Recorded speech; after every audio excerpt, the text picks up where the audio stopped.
Det telt, som vi står i her, det er ejet af Rødovre Kommune og administreret af spejderne.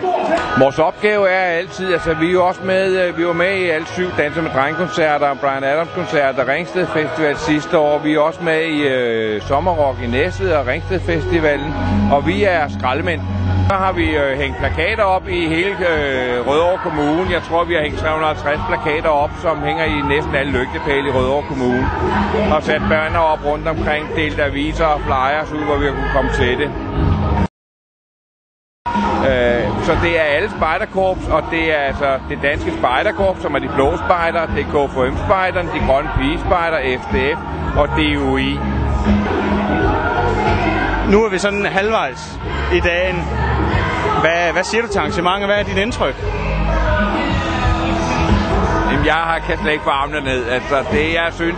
Altså, da du spurgte mig for 3 timer siden, der må jeg indrømme, der var jeg ikke så positiv, som jeg er nu. Der kom masser af mennesker ind, og vejret er godt, og folk hygger sig. Det er god musik, og jeg har også indtryk af, at de bruger en masse penge i boderne. Er spejderne dem, der går sidst hjem fra pladsen?